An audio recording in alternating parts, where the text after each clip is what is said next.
Black, autistic, and safe. 3 adjectives you hold close to your heart when you're black and you have a teenager or adult with autism. Get on your stomach! That's the sound of Eustis, Florida police officers yelling at a severely autistic, non-speaking 20-year-old black man. According to West 2 News, in Daytona, the man had wandered away from his home in 2021. Get on your stomach, dude! Get on your stomach! I don't want to do it again! Someone called police to report a black man about 6 foot tall with no shoes trying to open a door to their home. Police find him, tase him, and have guns drawn. It's Louis Graham, and his family says he has a mind of a 4-year-old. He can't speak and wears diapers, but police think he's just not following commands. Put your hands behind your back! His mother, Roberta Cruz, showed up on the scene. She told West 2 News she was terrified that if he wouldn't have gone down when police tased him, they might have shot him. It's her worst nightmare.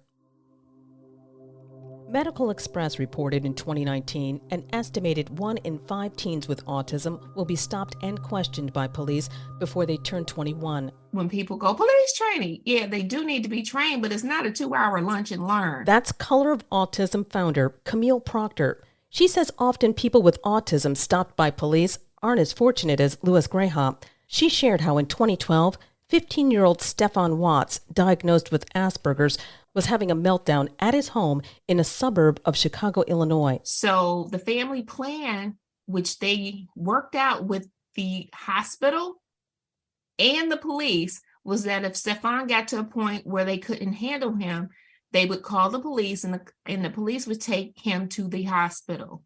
This particular day, things escalated, but then they de-escalated.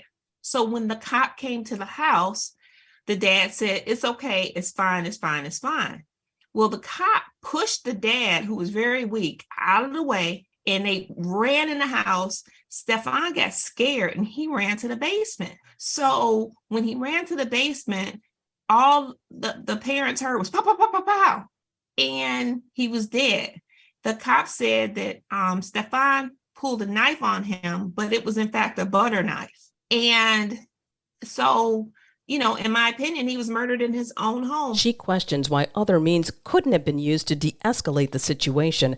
The Chicago Tribune reports officers have been called to subdue Stefan 10 times in the last 2 years, using tasers at least once. You'll hear from Stefan's sister next week in part 2 of our special report, Black, Autistic, and Safe.